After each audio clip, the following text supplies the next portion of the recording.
SAFETY Act. This is the controversial measure which eliminates cash bail. Illinois will be the first state in the nation to end cash bail starting next year. And that is sparking a concern that more criminals could be out on the street. The controversy still raging over Illinois' new SAFETY Act. The SAFETY Act was voted on in the middle of the night. It was passed through in the middle of the night last year, then signed by Governor Pritzker. You know, when I said that this is the most dangerous law I've ever seen, I believe that. I believe this is very dangerous. I don't think we know what's coming from this. I think we can project that if criminals are allowed to run free and police officers can't protect citizens, citizens are going to start protecting themselves. Criminals running around on cash bond, I just don't like, they don't have anything to lose. Nothing to lose. Well, I think sometimes they keep the wrong ones, you know, in jail and the right ones out of jail.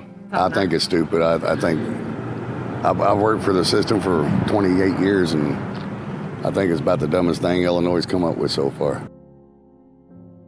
The SAFETY Act that we're discussing was a law that was passed in January of 2021, and it goes into effect January of 2023.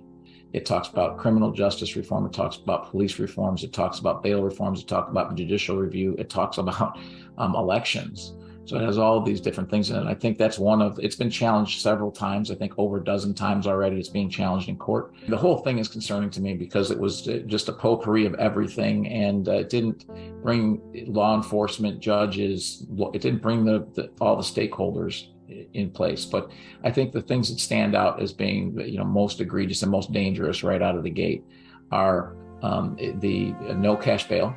They've essentially said that judges have two options. They can either hold someone indefinitely or they cannot hold someone, but they can only hold people for like 7 different types of offenses. So it's murder and Class X felonies, essentially.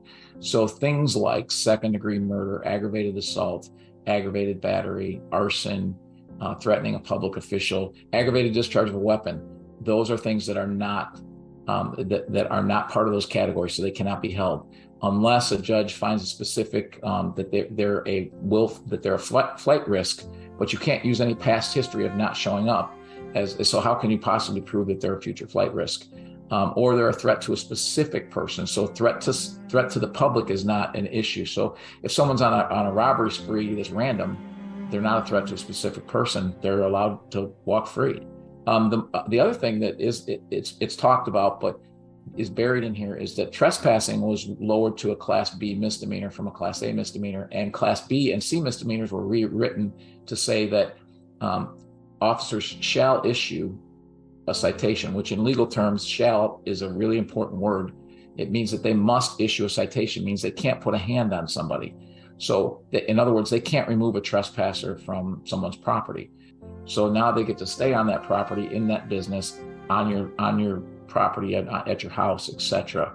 You know, when I said that this is the most dangerous law I've ever seen, I believe that. I believe this is very dangerous. I don't think we know what's coming from this. I think we can project that if criminals are allowed to run free and police officers can't protect citizens, citizens are going to start protecting themselves and take the law into their own hands. And in many cases, you know, citizens are going to go too far in taking the law into their own hands. So I think anytime we do that, we have the potential to create anarchy because because law enforcement can't do their job.